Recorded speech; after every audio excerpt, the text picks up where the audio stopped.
Hey everybody, welcome back to Real Talk. For this episode, we did something a little different. We had a couple of interviews with a couple different pastors. First, we had Rev Hendrik Versteeg on, who spent many years in Papua New Guinea doing mission work.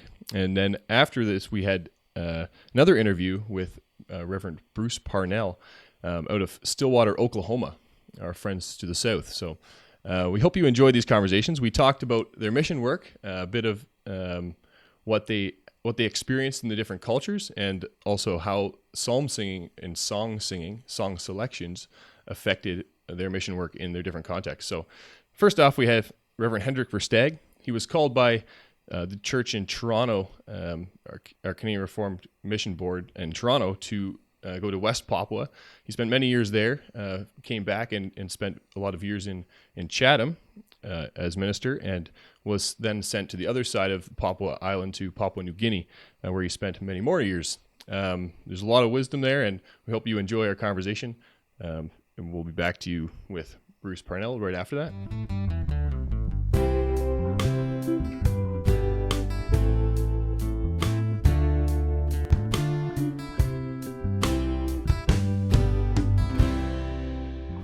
Rev Versteeg, thank you for joining us. Thanks. Good to be here. Yeah, very happy to have you on. Yeah, thanks for coming in. Talk to you about your foreign mission efforts and what church is like in Papua New Guinea. We had Pastor Ian Wildor on a couple of shows ago and talked to him about some of his work there too. So we're excited to talk to you about that and yeah, what church is like in Papua New Guinea. So maybe just to start off, tell our listeners who you are, what your background is, and how you kind of got involved in mission work. Okay. When I finished seminary back in 1977, they called me for mission work in what was known then as Irian and Jaya. Right. Okay. And now it's called Papua, in distinction from West Papua, so it's on the Indonesian side. Okay. And then we were called there. It was went to the village of Mangalum, which was only 5 small houses, so it was literally very few people there. Wow. Today there's the city's about town is about maybe about 750 people. Okay. Church is about 500 people with all the surrounding areas. Oh. So it's very developed since that time. We worked there, brought the gospel there. Very simple. We met with the old men in the homes every evening. Okay. And told the Bible stories, because that's how they, in the evenings, the women would go to sleep with the kids, and the men would sit around the fires. And they would tell there was our story, so they gave me an opportunity to tell my story. So I told about the Bible, and gradually it developed. We started a school, and then we started a Sunday church. And after 10 years, we were able to institute a church, which is really relatively quite quick. Oh, cool! And the reason why we could move along quite quickly is because up to that time, other missionaries were teaching the catechism from a regular catechism book, and I realized it wasn't sinking in very well. It was too deep, too difficult. So I developed a simplified catechism book and also a salvation history book with very short question and answers, even with pictures, because a lot of our people couldn't read. So they could remember the story by looking at the pictures. We would get the people together every morning from Monday till Friday. I would ring the bell, which was actually an oxygen tank, 5:30 in the morning, and they would get together with us for about 3/4 of an hour before they would go into the jungle, before they do their hunting and gathering. Oh, wow. So you had to get it early in the morning. It's that kind of society, eh? That's right. It was that kind of society at that time. Now it's changed quite a bit. Right, yeah. So after about 4 years of both the Simplified Catechism and the Salvation History book, many professed the faith, and so we could develop a church. Those books, incidentally, are available even for here. Even some of the churches have asked for that for special challenge and kids and so forth. Even to teach their children. So if somebody wants them, they can... Welcome to connect with me as well. We'll get you in touch.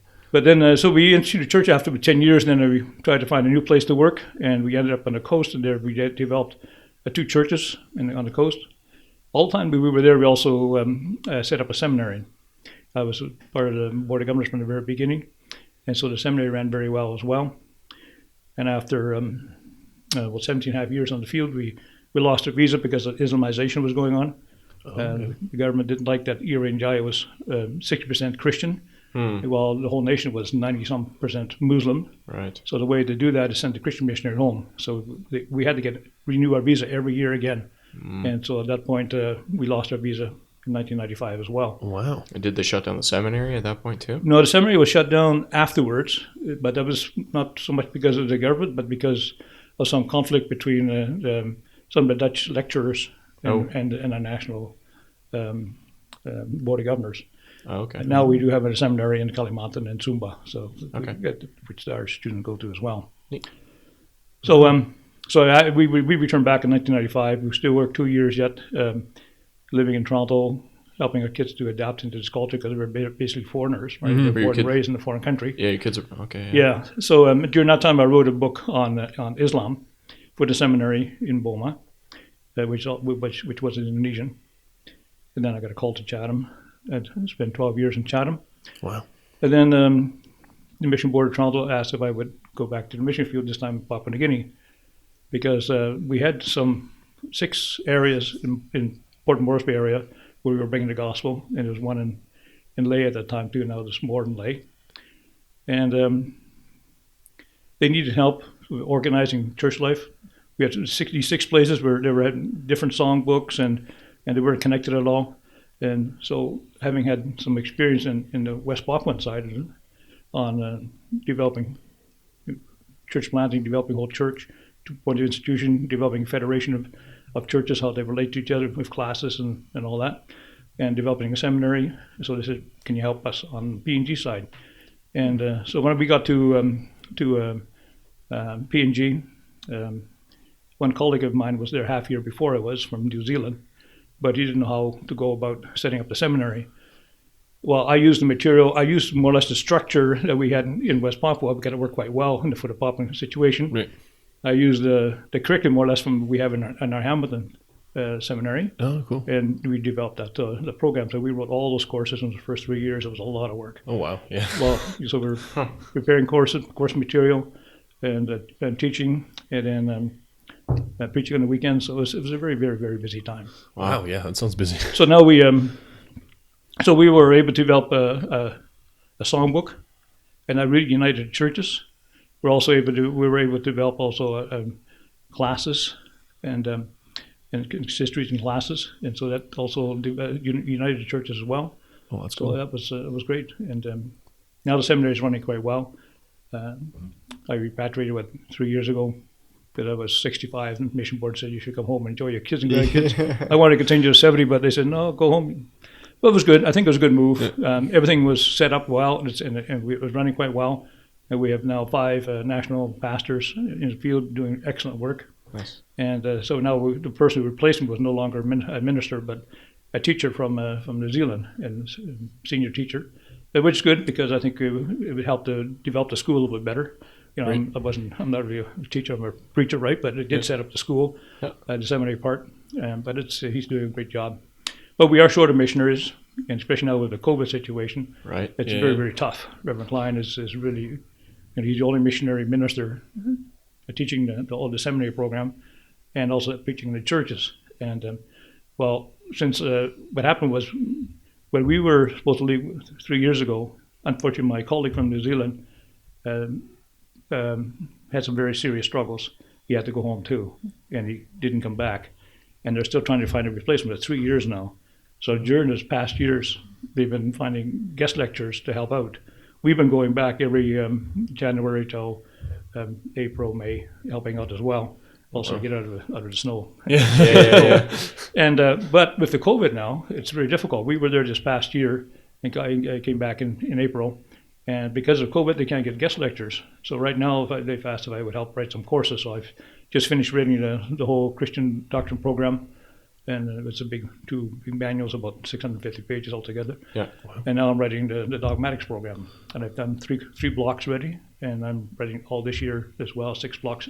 We teach a block 4 weeks, then we have 3 weeks off, which gives us an opportunity to write new material and also to preach in the churches. And to give the diploma students also do some extracurricular material. And then so we have 6 4-week blocks. That's consists of 1 year. Oh, okay. So we have 2 years. We call that the certificate program. And those who do quite well, men who do quite well, can go on to the diploma program, which is the seminary program. So the whole program is 5 years. Okay. And after that, they become a candidate minister up to about 3 years before they actually go into the ministry. So it's about 8-year program for them to really. Okay. Wow. So it's about the same as here if you include like an it undergrad. is true. Yeah, about the same number of years. Yeah. Yeah. Interesting. Do they come into that fairly educated already? Well, that's improving now because in the early years, the education system was not paid by the government, Right. and people didn't have a lot of money, so it's not. So a lot of people dropped out of school from 6, maybe 4. Yeah. And so we've had some we had some grade 6 people coming into college in early years. Right now, most of them come in for grade 12, and we try to get it less than grade 10, but it varies. Right. Yeah. Oh, cool. Interesting. And what size are these seminaries that you've been setting up student-wise? Well, our certificate program is, we think we have 12 students at this point. Our diploma program, a seminary program, is now 5 students. Okay. Oh, yeah. Yeah. It's pretty big. Yeah. Yeah. That's pretty good. Cool beans. So this is what I'm busy with right now. I'm writing dogmatics courses right now. Oh, cool. Yeah, heavy stuff. That's neat. I enjoy it. It's good. I'm glad to be busy with it. In the morning, I write my courses. In the afternoon, I go rake the leaves or whatever. Yeah. Neato.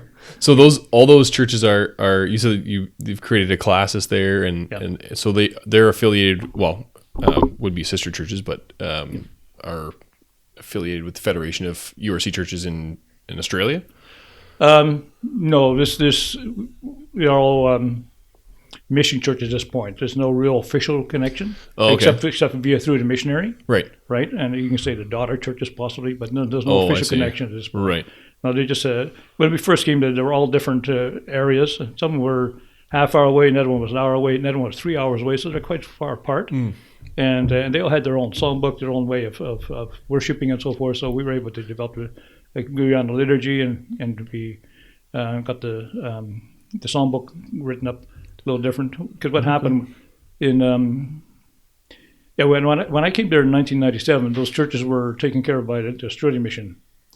Okay. And they asked if I would do an evaluation of their work, because they came to a point where they said, should we continue or what should we do? Because the church in Hohola in Port Moresby was instituted. They had 4 good elders and 2 deacons, and it was running quite well. And so they asked if I would come and do an evaluation. And I did an evaluation, and I said, yeah, that's true. This church is good, but we need a federation consists of more than one church, so we need to get out. Unfortunately, they didn't follow up my advice to move on in new areas. I understood afterward there were some internal problems in Australia, and so they decided to walk away. Then one of the elders who I had, because during my evaluation, one of the elders were West Papuan, who spoke Indonesian. Yep. He wrote to the Toronto Mission Board, hey, can you come help us? So we were at the point where we were finishing in Papua because of the Islamization, we were sent home. And so Toronto had to make up their mind, we couldn't continue in Papua then. So where were we going to do mission? So we considered Guatemala, we considered also maybe going to Brazil, because others were in Brazil. Yep. And then this request came up, and so we said, okay, let's go to Papua New Guinea. And Australia was okay with that, so that's how we got into Papua New Guinea. Oh, interesting. Yeah, and so then when we got there, we said, okay. I told them, see, one of the problems that they had was there was too much. Often when you start a mission, people are poor, and you tend to put too much money into the system. That was also a problem in Papua as well. That church were first quite well off, and they put too much money in the system, and it hurts afterwards. Yeah, you need to let the people learn to struggle for themselves a little bit too. It's good to give, but helping hurts sometimes. And maybe you're familiar with that book. Helping doesn't always help. Yeah, right? yeah. And that also happened with Australia, with the Papua New Guineans as well. And so when they realized, hey, we need to pull back, it was not easy on them. Yeah. And so that caused some relationship difficulties and so forth. So when we developed the churches, when I got back there, I said, look, if you want us to bring the gospel and develop new areas with you, help you with church planting, we're willing to come and help. But if you want us to come as a Santa Claus, we're not going to go. And they said, no, please come help us bring the gospel. So that's how we got involved in PNG. Oh, so do you find people were like joining the church just because they knew, rich Westerners were helping out there? And there is some of that. There is some of that, yeah. Although that was not really the issue at that point, but you do have that. You have to be very careful when you're doing outreach, and so you need to always put the national in the front, right? And and the white people should try to get them step back a little bit. The national in the front, especially when you open up new areas. We've had that problem in Papua too. If white men does it, you will get a lot of people.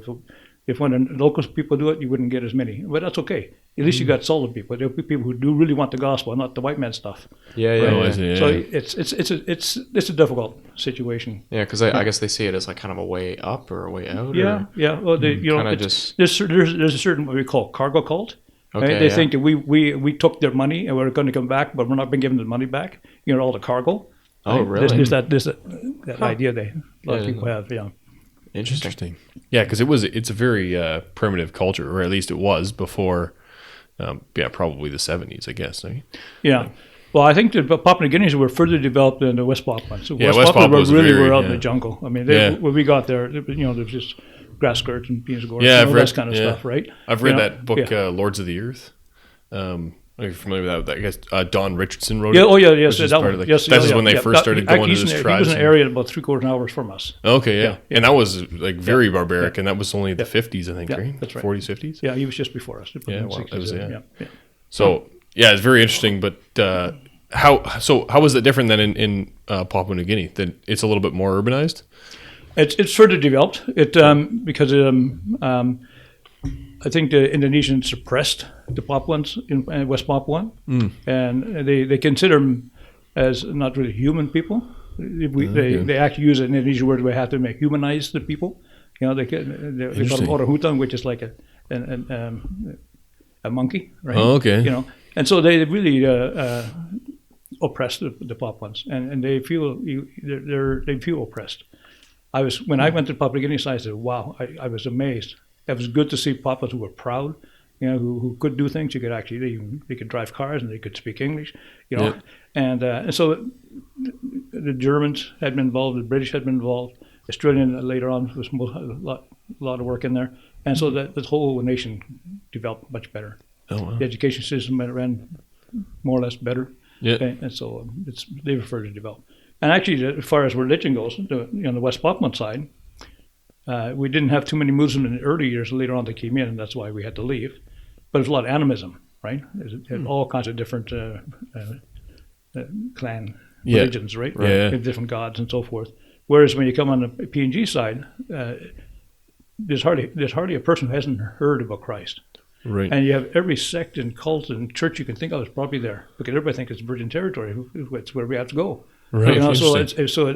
And that made the work so much different. Because when I preached the gospel to people in Mangalum, to animals, they lived in fear, and it was much easier to turn someone from that animism religion to Christianity than it's to turn false Christianity to true Christianity. Interesting. That's a lot harder work. It's almost like the kind of work we do here, isn't it?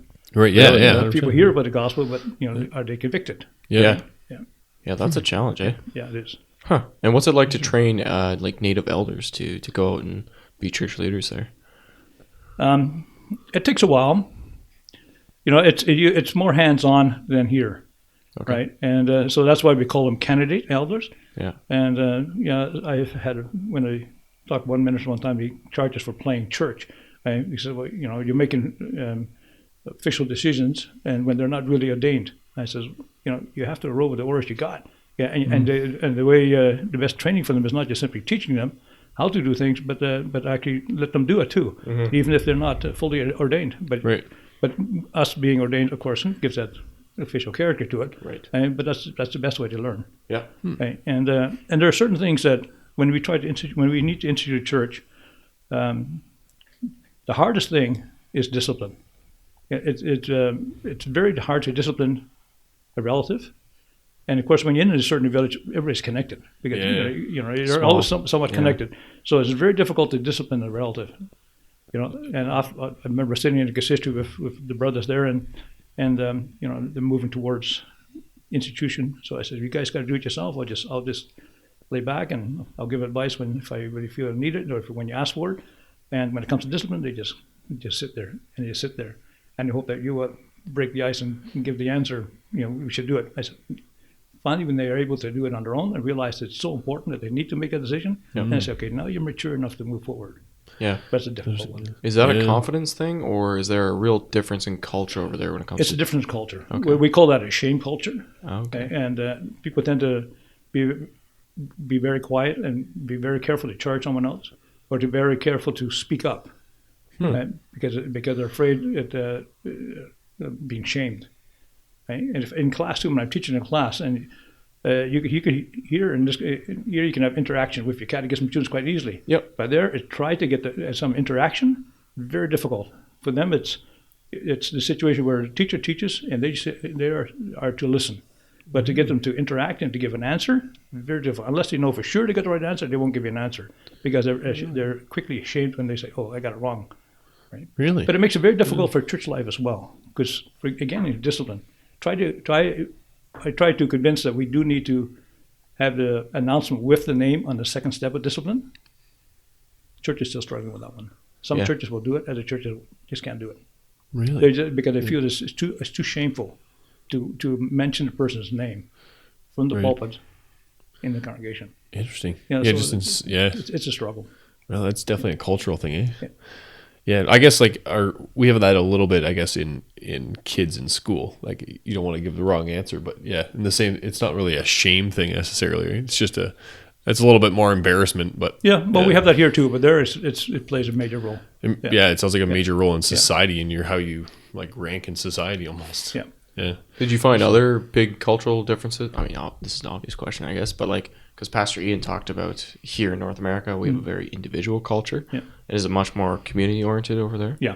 If I just go much more of a shame, if a person is working for you and he doesn't want to work for you anymore, he won't come to you and say, "I'd like to quit." You know what he does? He just does a terrible job to the point where you say, "We're going to let you go," and he feels relieved. Really? Because they have a hard time saying, "I'm not qualified. I want to leave. I just don't feel like doing this job." They won't tell you that. They just do a terrible job. It happens again and again. We just had it now with our worker on our compound. Yeah. Right? And I told the missionary, I said, "The guy wants to leave. That's what he's telling you." Yeah. And he ended up being that way too. So how does that jive with our very blunt Dutch culture? Yeah, it is so. Yeah. You know, funny, and I think that's one of the reasons why our church in Mangalumdi actually instituted much quicker, because those people were very blunt. And some of our Dutch missionaries had a hard time with that actually, so because they could be blunt, but the nationals were not allowed to be blunt, Okay. So it worked out quite well, and I appreciate straightforwardness, right? Yeah. If they don't like something we say, tell me. I'd like to know it, and then I can deal with it. Yeah. There you go. Yeah, we're all about that. But I've had experience too where working with some people over the summer or something like that, especially immigrants not from PNG, but from that area of the world, and they wouldn't quit. They would just leave. Sometimes they would just not show up.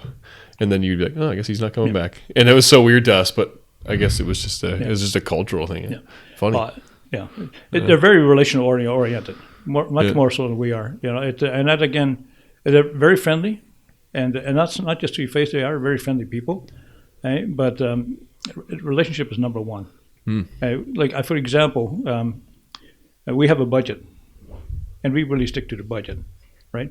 But their relationship stands above the budget, right? It's good to have a budget, and we need to train them to have a budget, church budget, and so forth.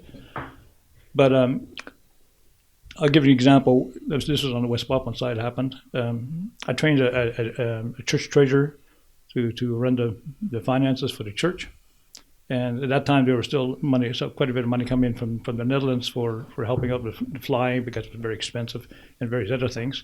And there was also some money for medical assistance for the ministers. Right. But it's a certain amount. So I taught my church treasurer to organize that. He did an excellent job. But this one pastor's wife came to him and said, "I needed money for malaria. My son's got malaria."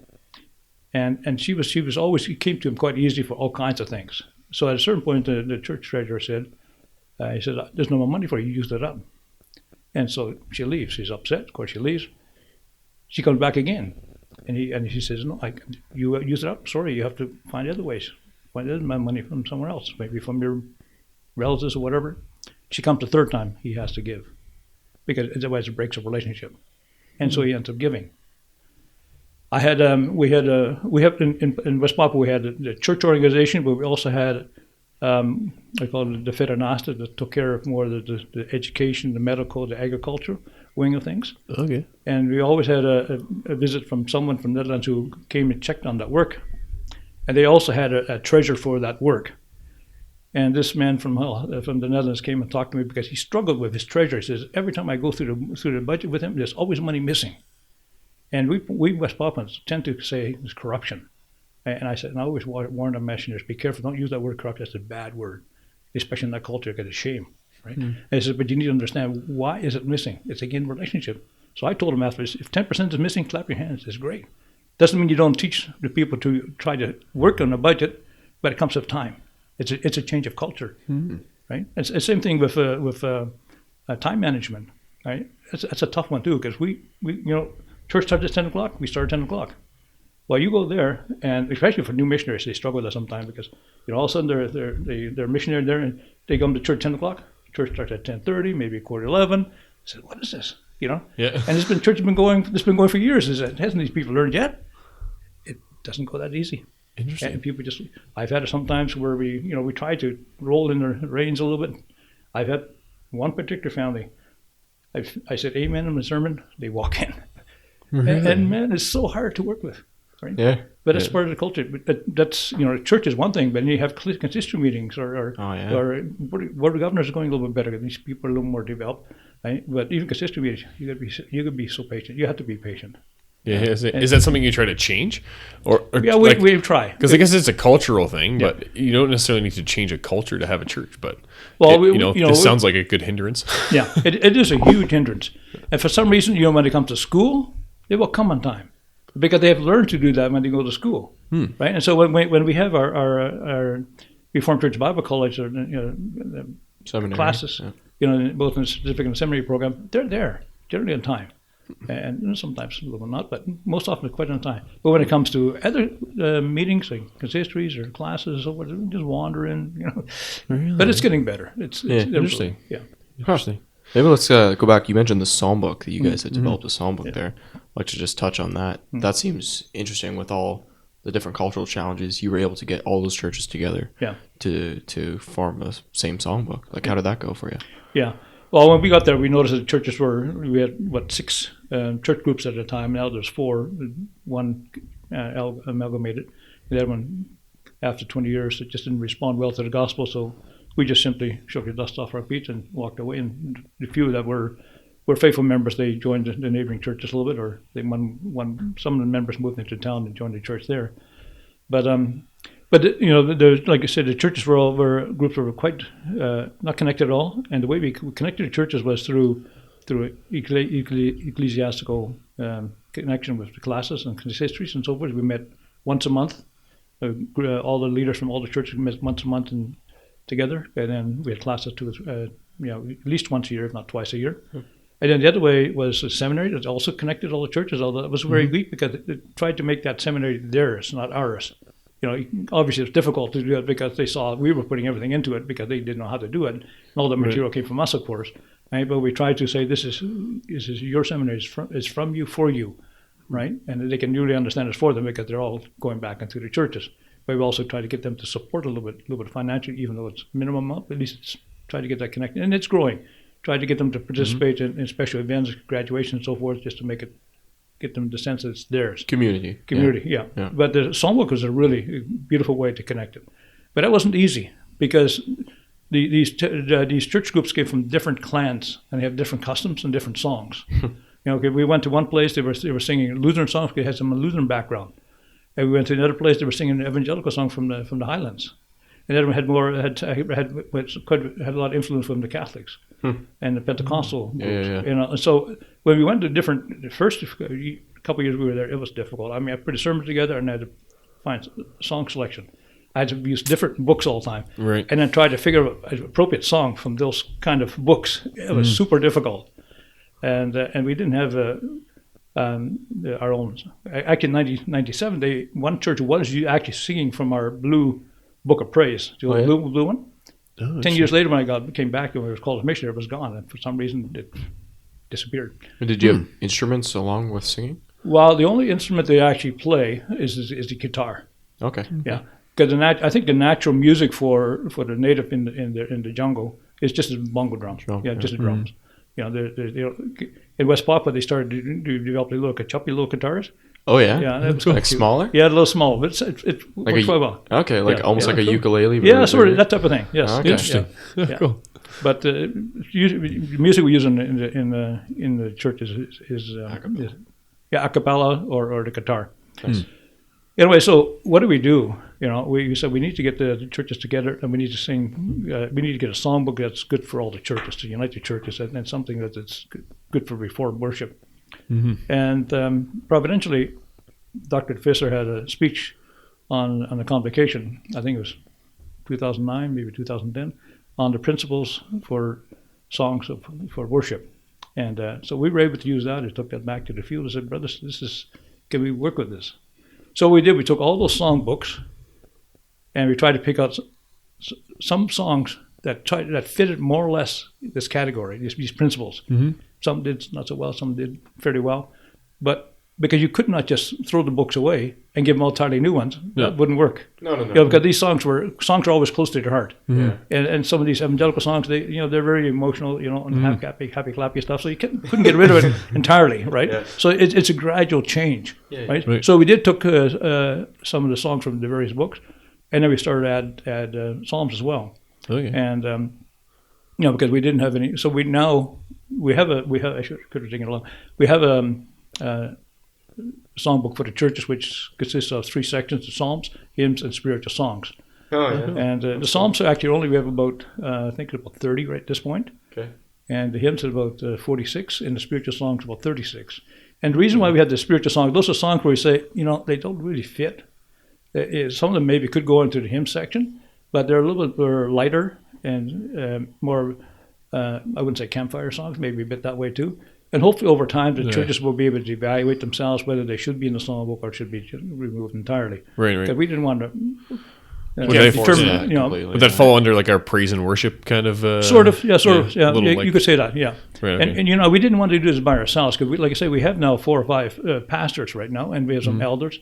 And so, even though we are doing pretty well most of the work, but we didn't want to be above them, over top of them. He said, they realized that they need to get a book together to be able to unify it, and they really want it. They really appreciate it. Yeah, I was going to ask you, were they pretty on board with that? Yes. They asked us actually to do it. When we showed what we were doing, what we have back in our home churches, and they see movies and videos and so forth. Right. They said, we need this too. Why was that something that they were so receptive to? Yeah. Was it just that they were traveling and they didn't know each other's songs, or were they felt that the unity in the churches would be a good thing? Like, I think the unity developed via the seminary, because we were teaching in seminary and we were singing these songs in seminary. Right. And they said, hey, we need that in the churches too. Right. And that's how it gradually. It didn't start from the churches to the seminary or to the college, but it came from the college went out. Oh, okay, interesting. And because the college was not just the pastors, but the certificate program were also for boys and girls could come, and the men who did excel, they could move on to the diploma program, to the seminary program, but the rest went back, and they could become Bible school teachers or just leaders or just simply better Christians, better mothers and fathers, and so it had a rippling effect in the various church groups, and so as the songs were sung in the college, if you were there for 2 years or 5 years, they become part of your heart afterwards, and then you take them back after it. So in that way, it wasn't really top down. They also brought it, and they said, we need more of this. Can you help us with this? Right. And so we're still working on that. Yeah, we've had the same book for so long that, growing up, and then, our parents, that now we're kind of, at the other end of it, where we're like, well, maybe we could sing something else. Yeah. But, I see that sounds like such a valuable thing for somebody who, is neighboring to another church, but you can't really unify over something like that if you're singing something totally different. Right? What were some of those principles? You said it was Dr. Visser? Yes. Had given that some talk. What were some of those principles that you used to guide in the creation of that book? Okay, I think one of the things was, if I just think it through, when we got there, some of the songs were very Jesus songs. Right. Very Pentecostal. Yeah. And very repetitive, but very little content to it. Mm-hmm. So one of the things one of the first things that on the list of principles was that we needed to cover the full counsel of God and to cover the liturgical worship. So different aspects of the liturgical worship. Mm-hmm. So we need songs that we could respond to. If you ever heard the law, you have a song that fits to respond, right, and various aspects of reading up of history. And do you have songs that could respond to that? Right? So that was one of the principles. Second one, that they were faithful to the scriptures and our confessions. Third one was it could the people understand what they were singing, the content, the words, right? Fourthly, was it singable? That was a big one too, because Genevan tunes doesn't come natural, right? So was it singable? And I think it was at a fifth one yet. I can't remember. Yeah, so Yeah, no, that's good. You gave us 4. That's good. Yeah, we'll have to dig that speech up. So those 30 some odd psalms you have, did you ditch the Genevan tunes and just kept the same words, or what'd you do for that? We tried the Genevan tunes, and we as missionaries got together. Said, we sang them together, and we said, would this fit in this culture? Having lived there for a number of years, some were quite young yet, others had been there a number of years already. Would this fit? Would the people be able to sing this? And some of them we said, no, this is too difficult. It wouldn't catch. Others we said, okay, this will work. So we do have a good selection of Genevan tunes. Yep. But we have also a number of psalms where we said, no, it doesn't fit. Yep. We need to. So we've got different music. Okay. So we did say we need to the Reformed Church does have to have the Psalms. Yeah. And we didn't have them when we got there in 2009. There was no Psalms. Okay. They weren't being sung anywhere. The Psalms of Scripture were not being sung. It says, the Reformed Church sings the Psalms of Scripture. We need to get the Psalms on there. Even 150 is fine, good too. But let's get music and content that's understandable and singable. And build it up from there. That's right. And so at this point, we're only at 30. And it's okay. We don't want to, you don't add too many too quickly either. Let them get comfortable with this. And even some of these, we're starting to realize, it's not working. This tune didn't work, or maybe even the tune that we gave to it didn't work. So we need to try to move on. Right? But again, that's not only just our decision. We're working together with the nationals on this as well. This is something we're trying to get more and more feedback from them. You're right. Yeah, because we've had Dutch people redo our Dutch psalm book that we sing from, right? So it's I guess you almost have to do the same thing, but they just don't have the long history yet. So. Do you? I was going to ask you about these tunes and the lyrics of the psalms. So you talked about those Jesus-centric psalms that are kind of lighter in the content and the Pentecostal side. Do you find that to be any sort of challenge in the psalms where the psalms don't mention Jesus specifically? Of course, they point to Christ in a lot of ways. Yeah. But is that a challenge, or has that not been an issue really? On the mission field? I think there's not much Jesus in the Psalms, obviously. Yeah, right. You have to read between the lines a little bit, and I wouldn't say they're never historical, but they're different. The Jesus stuff material usually comes in with points to Christ, but not explicit. Yeah, that's right. Yeah. But there too, even if that my experience is that there tend to be a lot of focus on Jesus, and of course it's understandable, right? I mean, Christ is the center, right? But it's at the cost of the Father and the Spirit. Right, and so we've really had to scale that back. But and the other thing we had to work on too was I throw out a lot of songs that were Armenian. Oh, okay. And so that was one of the things we had to watch out for as well. Yeah. And so there was a lot of work involved with that. Yeah, I guess that's pretty common in those lighter psalms. You say, yeah. That's interesting. But people love to sing, and like when you go to church there, even though the church doesn't start till 10:30. A lot of people will be ready in church at 10 o'clock. Yeah. But they'll be singing for a half hour. People love singing. They love singing these psalms. They really enjoy it. Once they get to know it, it's beautiful. Yeah, and that's not really an organized thing. That's just comes from them. Yeah, that comes from them. But that's not what we organize. That's how they do it. Yeah, because that's like something that we're very structured with when we walk into church. We talked about this with Tim Challies a little bit too. He said our Dutch tradition is that we're reverent. We come into church, we're quiet, we sit down, we're quiet with our family. We don't talk much anyways. Just say hi to the people around you, but that's it. Yeah. And then we start service here, and so that seems cold. I'm like, I can imagine walking into this church and everyone's there singing already, despite anyone organizing it. Yeah, it sounds like it would be quite an interesting thing to visit. Yeah, yeah. Using that word majestic, that was the other point. The music should be dignified and majestic. Yeah. So not just any flipping songs. Right. Yeah. Flippant. Yeah. So are they? So like this? I'm just trying to picture this. How this would manifest in real life. Like, is this a church building, or like what does it look? What does a church look like right there? Well, most of our churches are open air. Well, that's open air. I mean, it's you have a wall about this high, so kids can't always look out. Yeah. Right, but then it's open from here till to the. So like a park type structure. That's right. That's right. Yeah. And that's beautiful. That's cool. It's cool. At least it breathes through a little bit. Yeah. And, in West Papua we had those buildings too, but then the government. See what happened. There's a certain amount of money is given for religion in the central government in Jakarta for churches for religion, right? And so there's 5 different religions, and Muslim being the main one, of course. And so it's all given according to requests. So if the Christians don't ask money, it will all go to the Muslims. So the minister of the Christian religion always tells us, "Come on, you guys, ask for money, build churches and so forth." Because we don't want to give all the money to the Muslims. And so they're pushing it down our throat to build churches all the time. But we love these churches that are half open, right? It's airy and it's easy to maintain, right? And so now they come, and I've seen some of the beautiful buildings that they built in the middle of the jungle with all beautiful cement floors, which is right. The cement walls and windows, and it's so hot. Oh, it's impossible. And people go back and go and worship in their old buildings again because it's just impossible to live in those things. Yeah. To worship in those things. It's just too hot.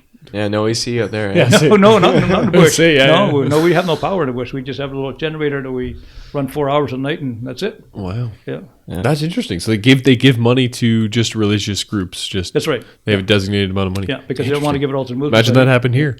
Yeah. That's like... Yeah. You can have this much money as Christians. Oh, okay. Yeah, cool. I don't know if it's always good. It spoils them. Yeah. So how did that become Muslim? Like, was that... that's the Papua New Guinea side. No, this is the Papuan side. Well, that's West Papua. Yeah. So wasn't that was very tribal before? Yes. Did the Muslims do like... Because the Muslims spread their religion through merchants. Merchants will go into the interior, and then they bring their religion with them. Oh, interesting. Yeah, so was that better received than the Christian missionaries, or did they get there first, or what? Because they give a lot. There's a lot of money. Oh, interesting. And the Papuans had no problem doing this. Yeah. Well, I can imagine. Yeah. There may be a shame culture, but not shameful to have. If you want to give me some, I'll take it. Right. Yeah. Well, they didn't have a lot, so I can't really blame them for that. Yeah. Cool. But on the Papua New Guinea side, there's very few Muslims. It's coming in. I've noticed that there's a couple of mosques, and one big mosque downtown, they actually pay people to go to the mosque. What? So it's just not catching in PNG as well. But it is coming in, and therefore I'm also be writing another book, this time in English, on Islam for the seminary in Port Moresby. But right now, once I get all this dogmatic stuff out of the way, because I think we need to be ready. And I've spoken about it a couple of times, and it's coming in. Wow, that's cool. Interesting. Cool. Yeah, well, we got a couple minutes left, but maybe else gnawing at you? Yeah, we got a lot of good questions in here. I'm thinking maybe just leave us with your biggest challenge you see ahead for the church in Papua there, and then also your biggest reason for hope and optimism going forward. Yeah. I think the biggest challenge is 2 things: marriages. Secondly, witchcraft. Really? Sanguma, I think probably. Wow. Reverend Wood probably spoke about that as well. Yeah, so we can do another 45 minutes on that. Yeah, it's a huge thing. Wow, marriage. Why? Because strong marriages give strong families, strong churches. But because we're so small, it's so hard to find good partners, Christian partners.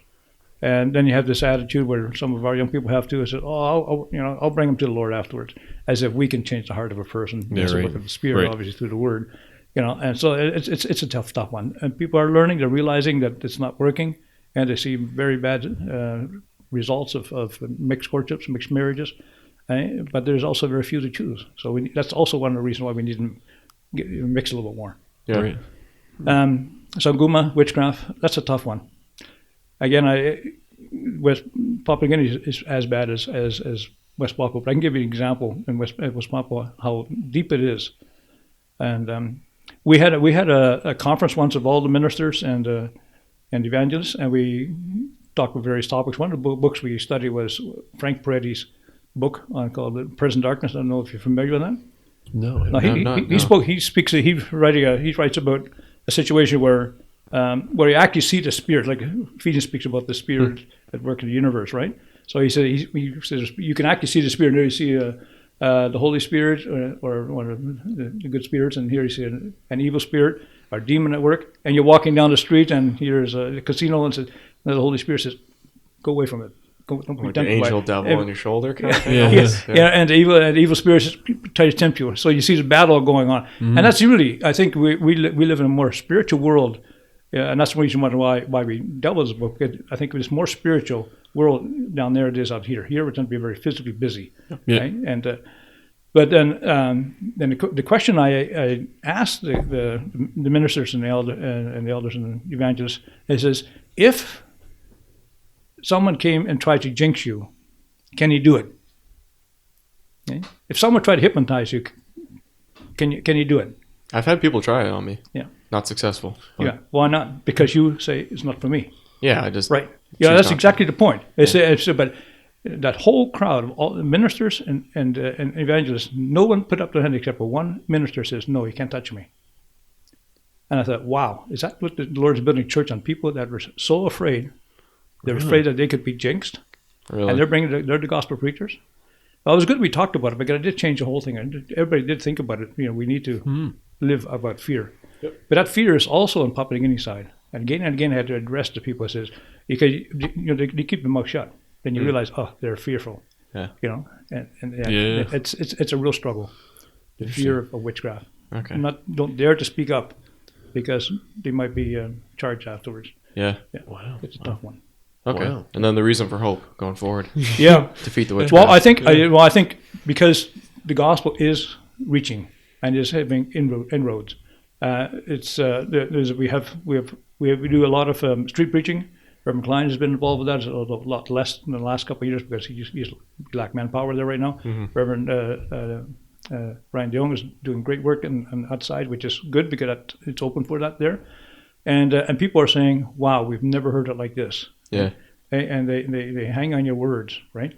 And yet it doesn't necessarily change them immediately, but that's okay. The Lord will have His own among those crowds, and in due time they will come in, right? But people are hearing the gospel different. We have a magazine, a Two Light. I think Reverend Wheelbuter spoke about that too. That is really touching people, and it's connecting people to come to the seminary as well, or to the college, and become pastors. And some of them become ministers. Some just go back again. That's okay. The seed is being sold that way. Yeah. Mm-hmm. So I think. It's small beginnings, they grow. Right? We're often had to encourage our churches and our seminaries because they say, well, we're probably not the true church. Look at the Catholics, huge. The SDAs, the Seventh-day Adventists, are huge. They must be the true church because look, we're small. I says, I was only with three students in the seminary back in '78. Yeah. And now look what we are. Right? Yeah. Mm-hmm. And we were a small federation. Now look, we are. Good things start small. Yeah. We just need to be faithful, steadfast, preach the word in and out of season, and the Lord will give a blessing. And even now, if you look back 10 years, great blessings. Yeah. So, there's great hope. But we need to keep encouraging people because they can get down afterwards. Mm-hmm. It's hard when you can't find this good spouse. And your church growth goes slow. Yeah. It grows exponentially quicker as your numbers get quicker. Yeah. Bigger, right? Yeah. Yeah. Yeah. Well, we wish you the Lord's blessings, and thank you for all your work over the years too. Yeah, it's a real joy. Yeah. Well, hopefully they continue to find men to go there and help. And we plan to go back. Hopefully, we'll see if we can get there in January, February, March, April. We'll see what happens. Yeah, we're planning to do it if we're able to make it or not. Yeah, if COVID lifts. Lord willing. Yeah, thank you. Good stuff. Well, thank you for joining us. Yeah, God bless you, good, and both of this work is great. Appreciate it. Good stuff.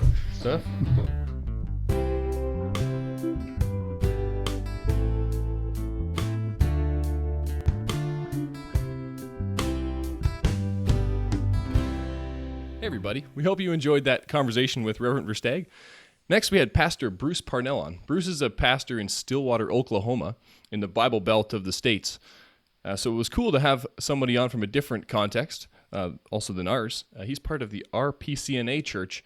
They do a lot of church planting, and they sing exclusively the Psalms and also a cappella in their church. So we were very informed by this discussion, and we hope that you guys enjoy it also.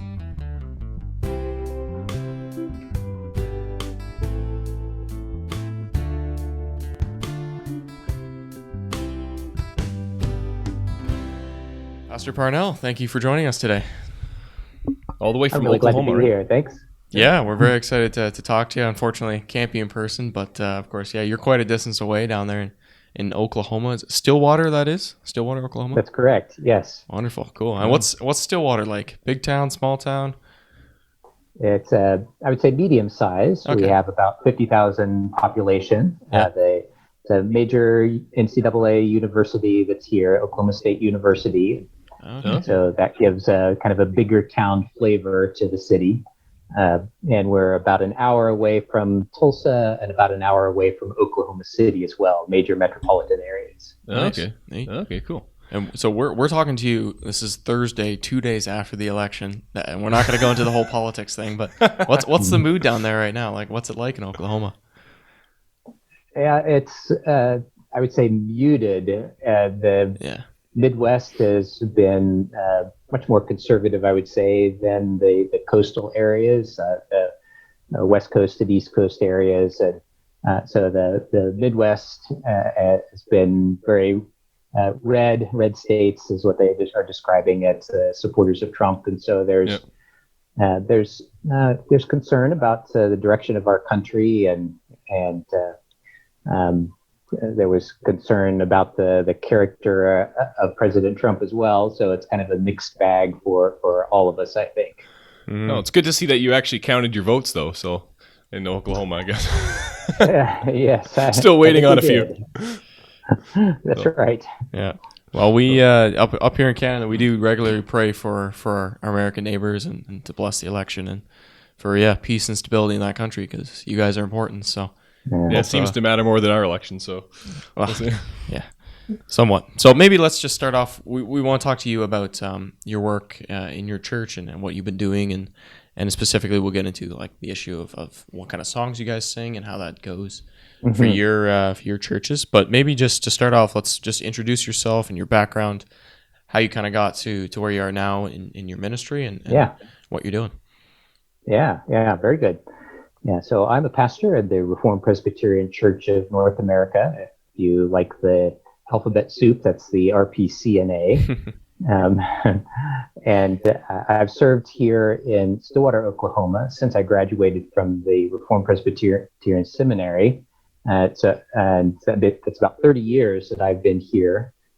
I grew up in the RP Church. I have just the blessing of a godly heritage, Christian parents, father and mother that raised their family to know the Lord and to worship Him and to follow after Him. And from an early age, I had an interest in pastoral ministry, and so pursued that in college and then in seminary, and then came here to be involved in a church planting work. That was in 1990, and it was a period where I think the Reformed churches in general, but especially the RPCNA, was getting much more involved in thinking about and praying about intentional church planting.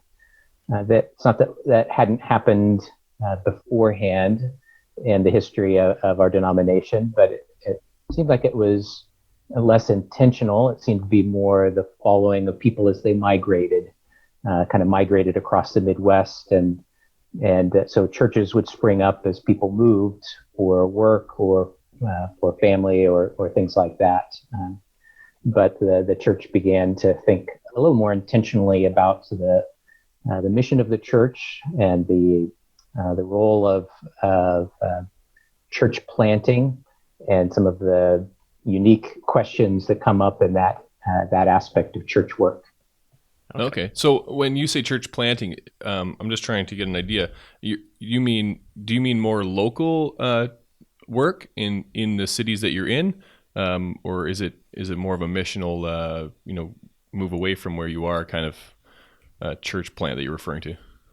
Yeah, it has a little bit of both. It has in mind the work in the local church being intentionally evangelistic and with family, with community, sharing the gospel in a decidedly overt way, not just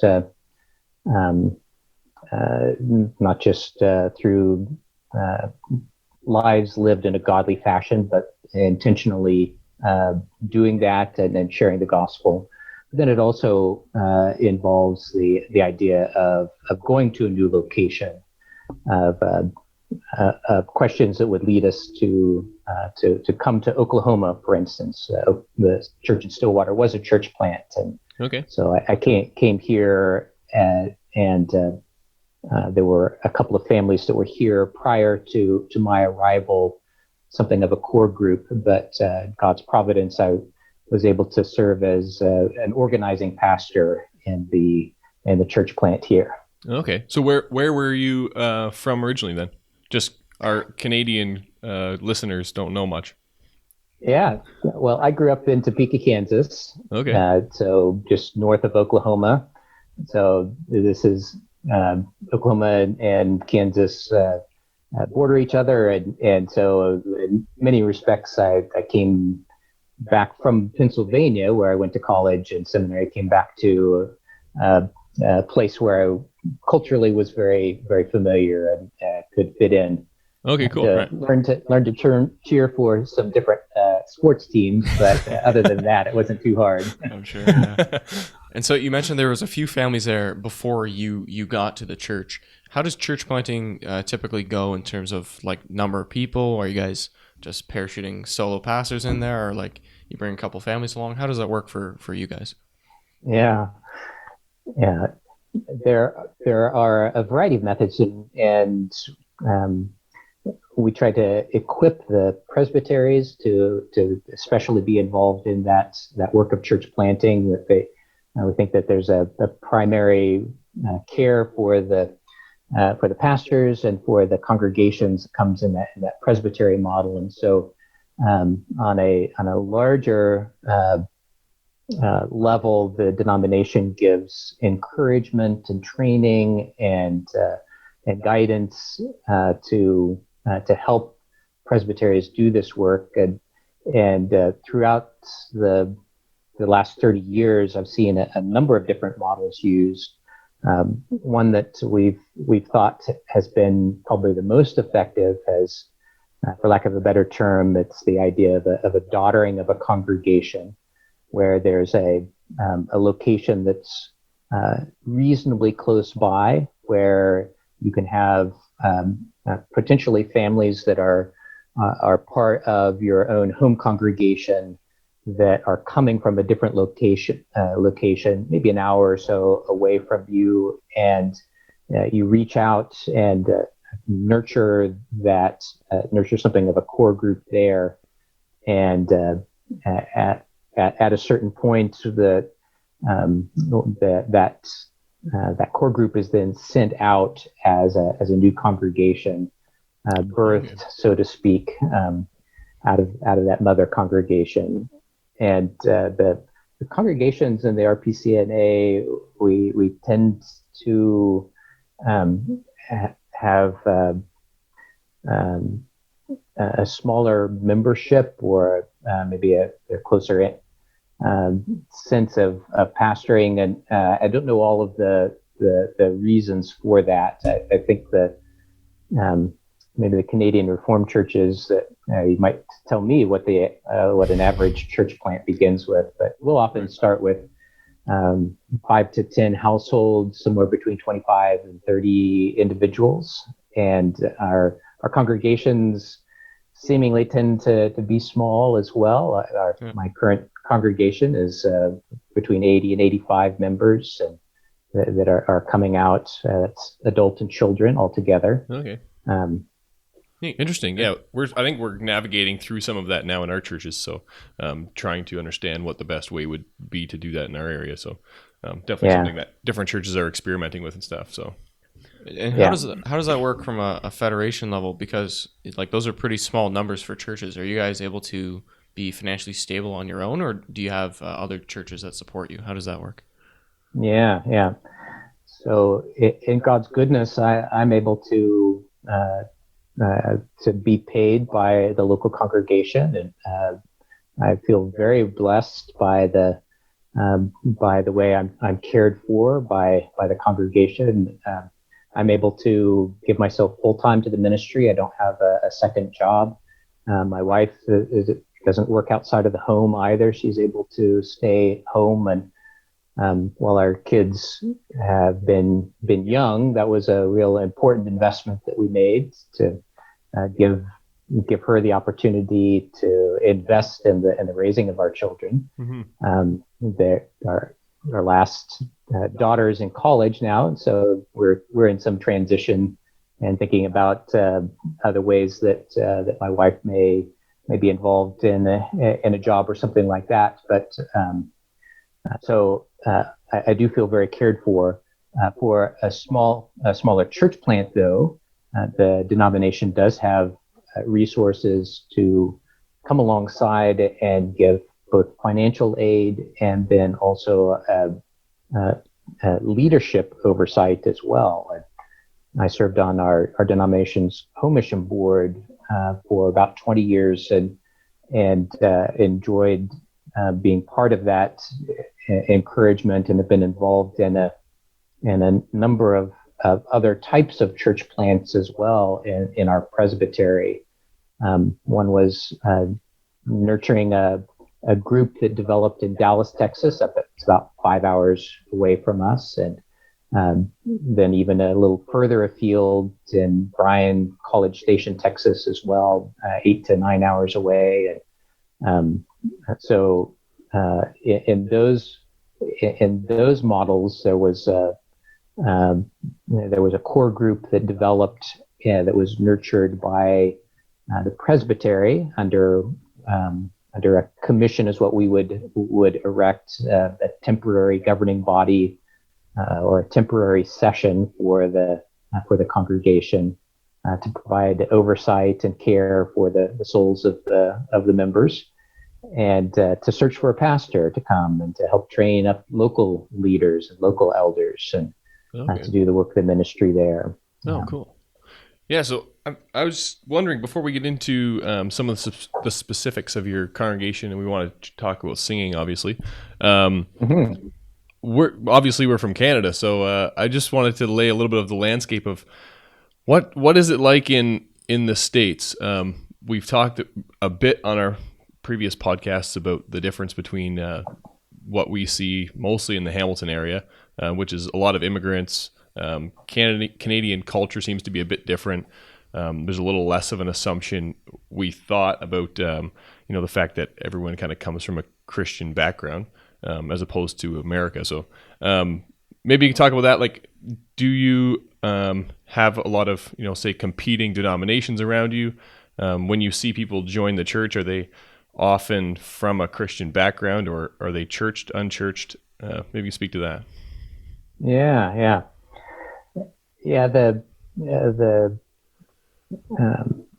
The state of the United States is I would say disconcerting at this time, that as is happening in much of Western culture, that does seem like there's a turning away from a Christian heritage and departing from some of the truths and that which our nations have been founded, not just the United States, but really kind of across the board in Western culture.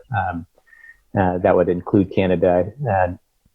So Oklahoma is in what they call the Bible Belt. That means that it seems like on every corner in downtown there's a church, and as I started my ministry, as I talked with people in the community, it was very rare for me to ever find somebody that didn't know who Jesus was and had some concept about what the gospel is, and for the most part, many of them would even claim to have some saving knowledge of Jesus Christ. Right. They would self-identify. Right. Yeah. We can use that term. Self-identify as Christians, and we don't probably need to go down the road of critiquing whether or not they were. Right, but was it popular though to say that? Oh, yeah. Like it wasn't frowned upon or anything? Because Oh, yeah. That seems Yeah. to be the way that we see it going here. Is that's not a thing that's just accepted anymore. Yeah. Well, I think that we're following. If you're ahead of us, I don't know, or behind, but we are Behind. definitely heading in that direction. And the it does seem like it is less and less accepted, and less of a for someone to identify as a Christian. There's some fear that I think people face in doing that, and so even here in the Bible Belt, I'm finding more and more people who have only a vague grip on what it is that Christianity is about, or and more that are just rejecting the whole thing, and the nuns that are rising up, the ones that are not embracing any religious affiliation whatsoever, let alone Protestant Christianity, let alone Reformed Protestant Christianity. Right. So in the history of the church, you'd asked about where we see converts or where we see people coming from. There are a couple of different doorways to the church that I would describe. One of the doorways is through covenant families. One of the blessings of the gospel is that it does move into not only an individual's heart, but there's transformation that comes that affects not only that individual, but affects marriage and affects family. And so that's I imagine that in Canadian Reformed churches that there's a similar both prayer and acknowledgement. I've always loved the commitment to Christian education that I've seen in the Reformed Canadian Reformed churches, and just that acknowledgement that here is a trust from God that our children are, and so that's one doorway. Another doorway has been what I would say, just in church planting work. I've come to think of it in a couple of different categories. That when a new church starts, there is, I think there's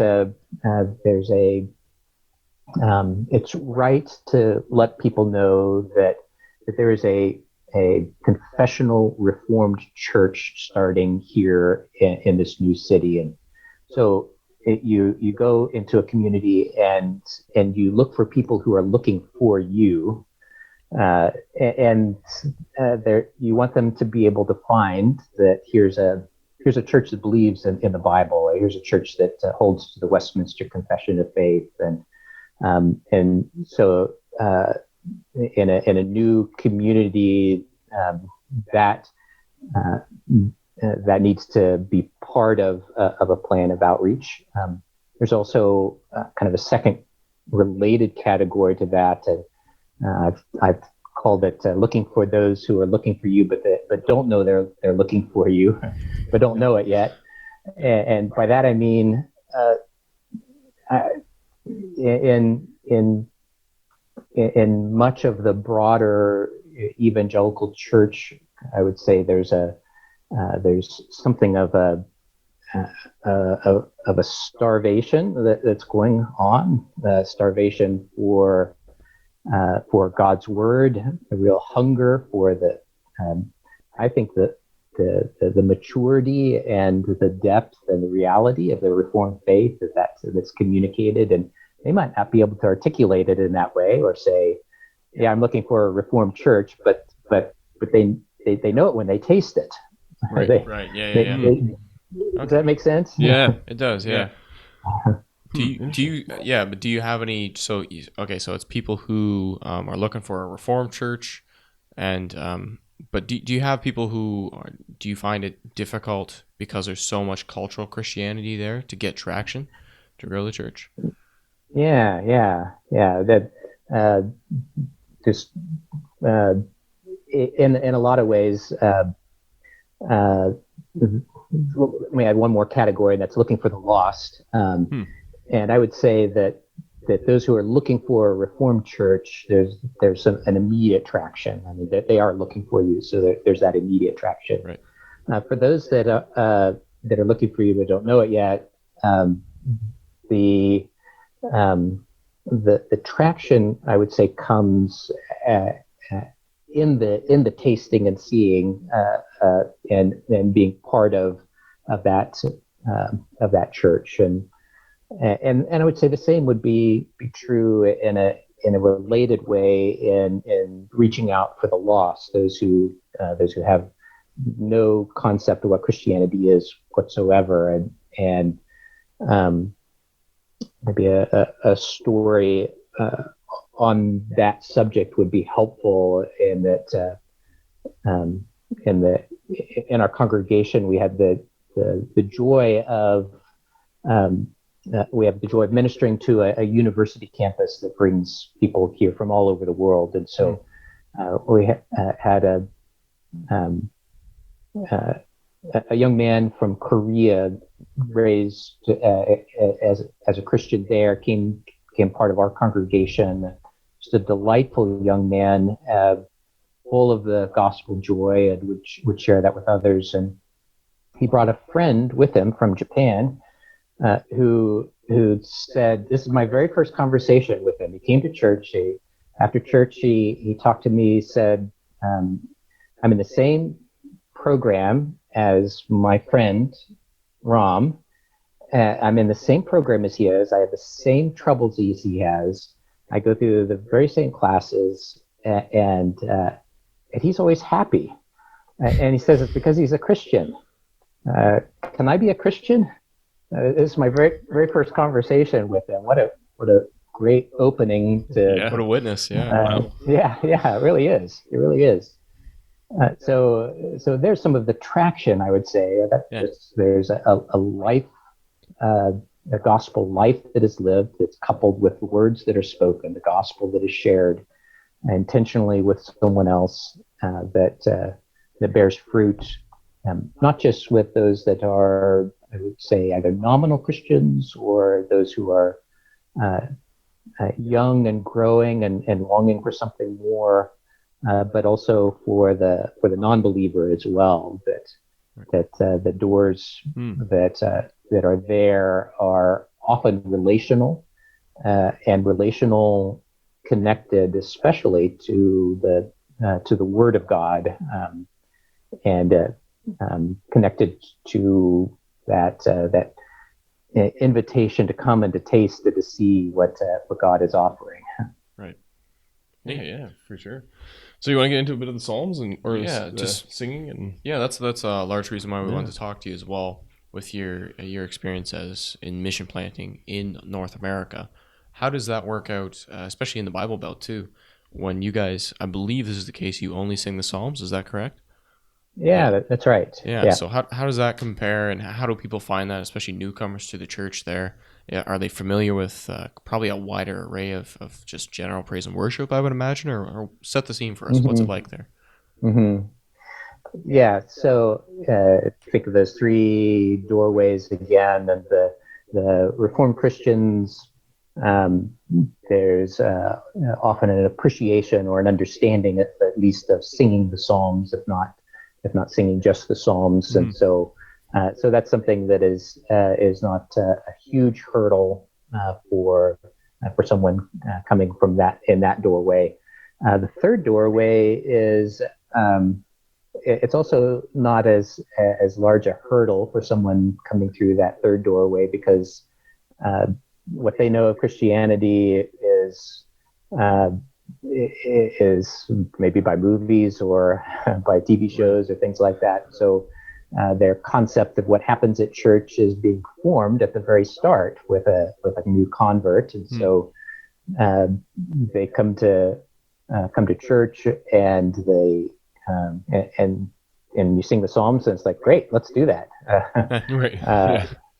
It's the second doorway where the hurdle seems to be the largest, mm-hmm. for the singing of Psalms, and and that's largely because of the background, or largely because of what their experience has already been in a church. And so anytime there's a change, anytime there's something different, it can be sometimes either misunderstood, or sometimes not appreciated, or it becomes somewhat troubling. And as you know, the music is really powerful, and the practice of worship is very intimate. These are things that are about meeting with God, and so the practice of worship and the music of worship is often very deeply experiential and deeply held. And so for people that come from another church background, that can sometimes be a little bit of a hurdle for them. Right. Interesting. Yeah. So you sing, do you sing the Genevan tunes? That's how we sing our psalms. Of course we have hymns in our songbook, but that's been a discussion in our churches. And so you sing Genevan tunes in your church? We have a few in our Psalter, but not very many. Okay. I'll give a shameless plug here for some of the. We like that. That's good. So this is a small version. It's a really nice kind of leather bound. You can take this with you. This is called the Book of Psalms for Worship. Okay. And it's in the RPCNA. It's gone through a variety of revisions. This would be the Pew version of it. Oh, cool. It looks kind of like any other hymnal. Right. But the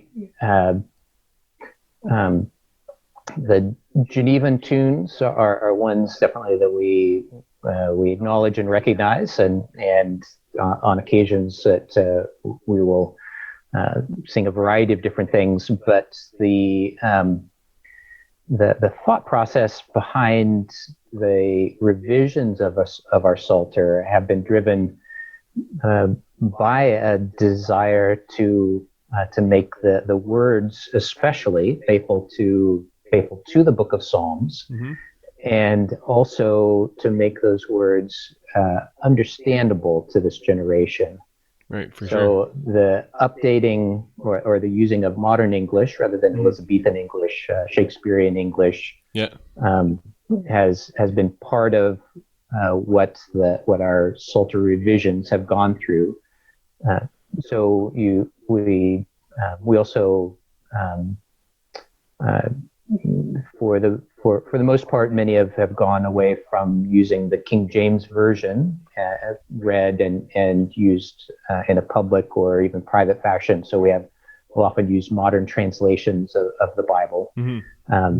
And in keeping with that, the these and the thous and other language that is part of the King James vocabulary and some of the older Psalm translations has been changed to be to use language that is a little more acceptable today or understandable today. Yeah, there's been an effort to that in our church with the revisions in our Psalter as well. So we don't have the these and thous really. Yeah, no, they've made revisions over the last, I don't know, probably 10 years, and there's been a little effort in that direction. And then also to, I guess it was a small correction, but there are some psalms that we've moved back to more accurately reflect the text, as you were saying. So that's interesting. So do you have multiple? Do you have any songs with multiple tunes that you sing, or have you decided on a tune for every psalm? That's also one of the discussions in our church. So.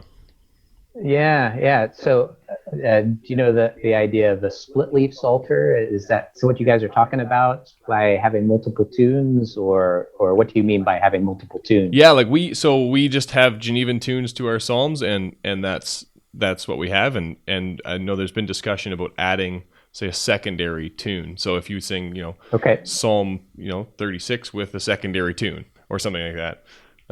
Okay. I'm just curious if that's something you guys have done. Yeah. So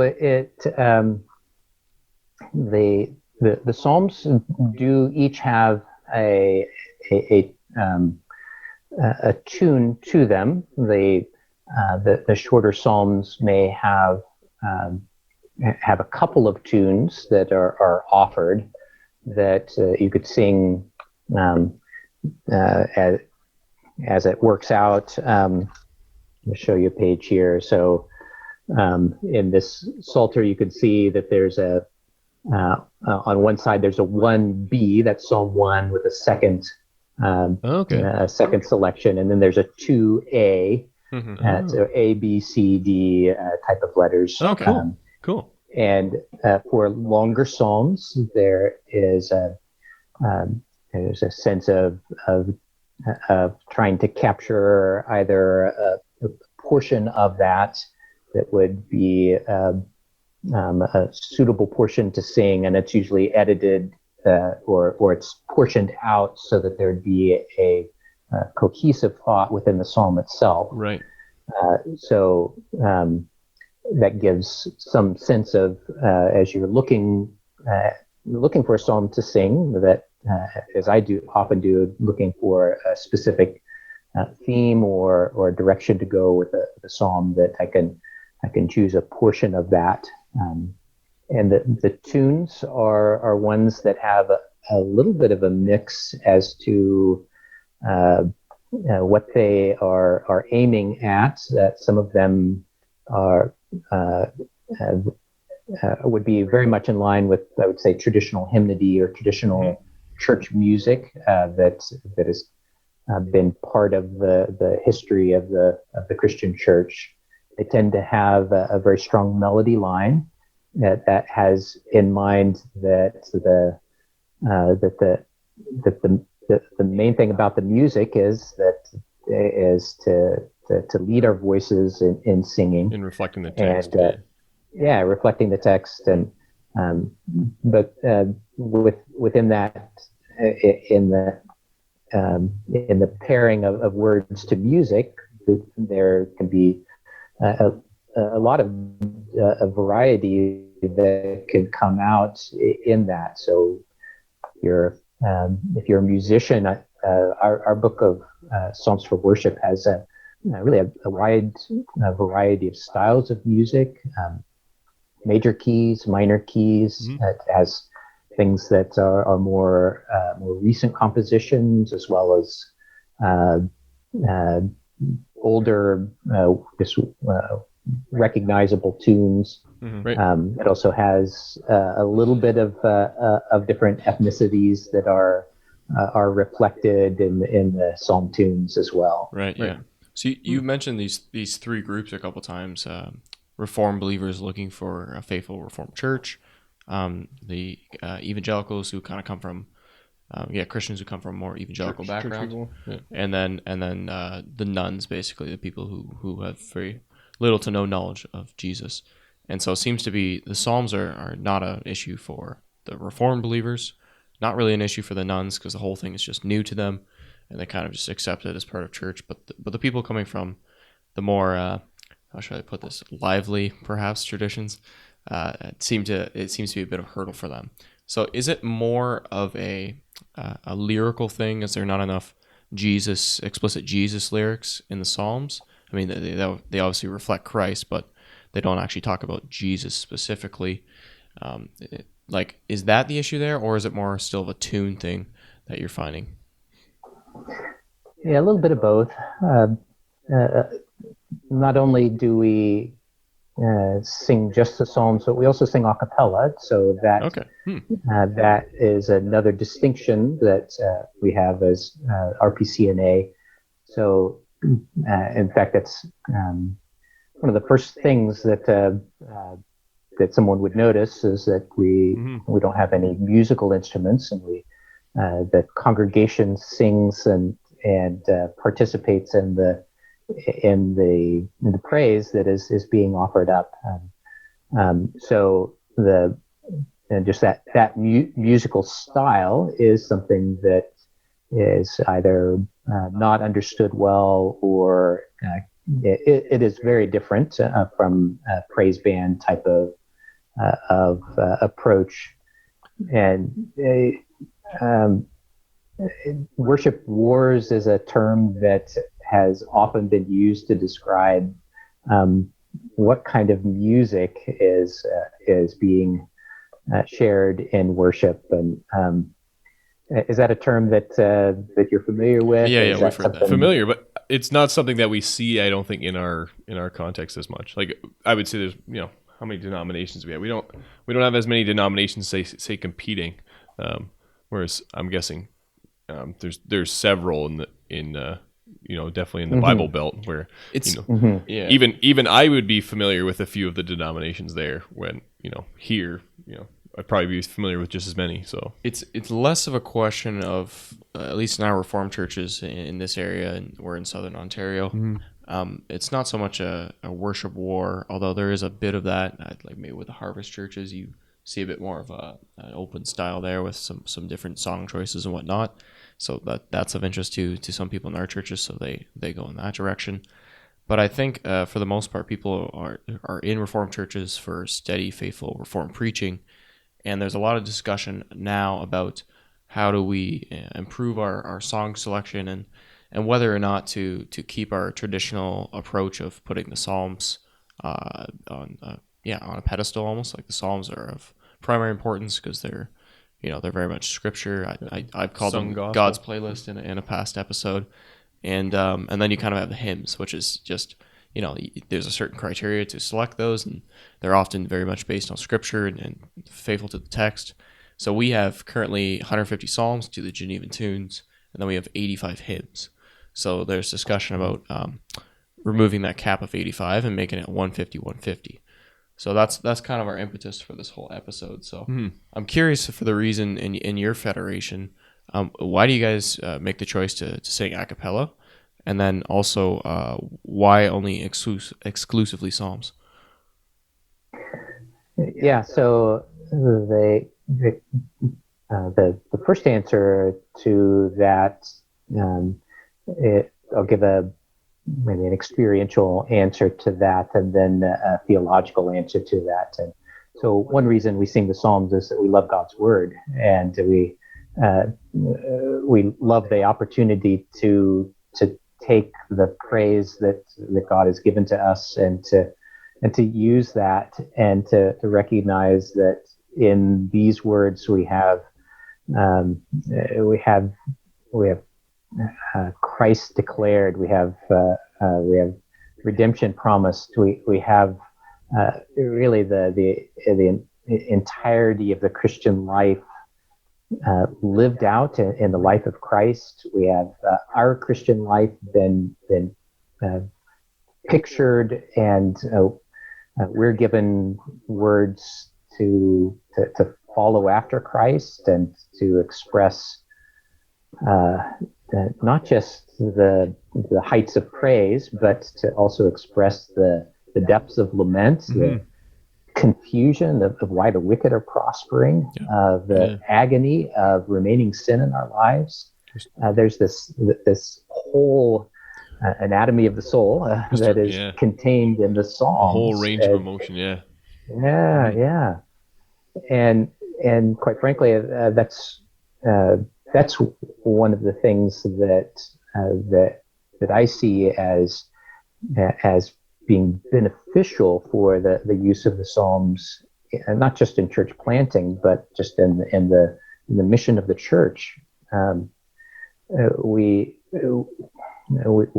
live in a really messed up world, and there are people that are longing for something that's real, something that saves, and not just kind of placates or calms the emotions or hypes up the emotions, but something that expresses this is my life. This is where I live, and God meets me there, and in worship and in the Psalms, there's that opportunity to speak to God about these things that are so much ingrained in our experience and in our lives, and I think that's one of those of tasting the feast that is part of worship. And so the Psalms really lay out a banquet for you to enjoy and worship. So experientially, the Psalms, in a sense, argue for themselves to be sung because of just the scope of what they cover, the beauty of our Redeemer that is spoken of there, and it gives you really an opportunity to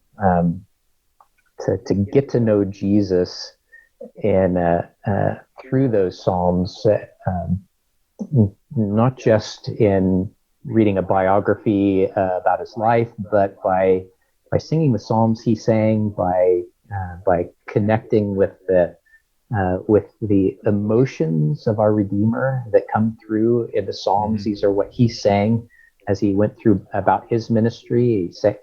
They're the words of the cross.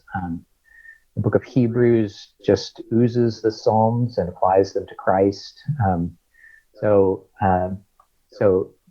that would be my kind of opening argument, is to say that the Psalms argue for themselves. Yeah, totally. And just love to dive into them and appreciate the depth of meaning that is there. Mm-hmm. Yeah. Shoot, I wish we had So more. Yeah.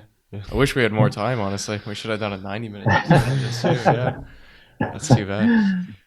Yeah. But yeah, no, that's good. I mean, the Psalms are very rich indeed, and we're certainly not looking to get rid of them or throw them away or anything. It's just we thought it'd be interesting to talk to you and to see your experience with them. And it was really well put. Yeah, sure. So that was informative. So that's cool. Yeah. Well, thank you for joining us, and blessings on all your work down there in Oklahoma. And maybe one day we can do this in person. Who knows? That would be neat. Yeah. I would like that. That would be very nice. Yeah. It'd be interesting to come visit the Bible Belt. Yeah. I'm curious what that never been looks like down there. Yes. So road trip. Okay. Yeah, there we go. Yeah, for sure. Like your travels bring you down here to Oklahoma. Yeah. Let me know. So be very glad to have you come. And sorry I got long-winded on some of those things. No, that's not a problem at all. I'm passionate about this. It was really, really well put. Yep. I hope that people kind of got a glimpse into what is it, RCNA? That's RPCNA, the alphabet soup. I can't do it. Yeah.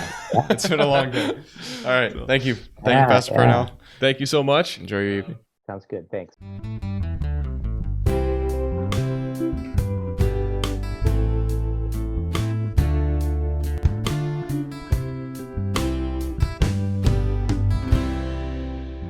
Thanks for tuning in to this episode of Real Talk. If you'd like to send us some feedback, you can email us at reformedrealtalk@gmail.com. If you want to find us online, go to realtalkpodcast.ca. If you're looking for us on social media like Facebook or Instagram, or if you want to find us in your favorite podcast app, just search Reformed Real Talk and we should come up. We look forward to your feedback, as that is what helps us grow and improve as podcast hosts. This show, Real Talk, is produced by myself, Lucas Holtfleur, and Tyler Vanderwood. Photo and video credits go to Tim Van Woodberg from Timeless Photography. Theme music was produced by Calvin Hutton. Thanks for watching. We hope you enjoyed and that you were informed and inspired. And please keep having real conversations. Till next time, bye-bye.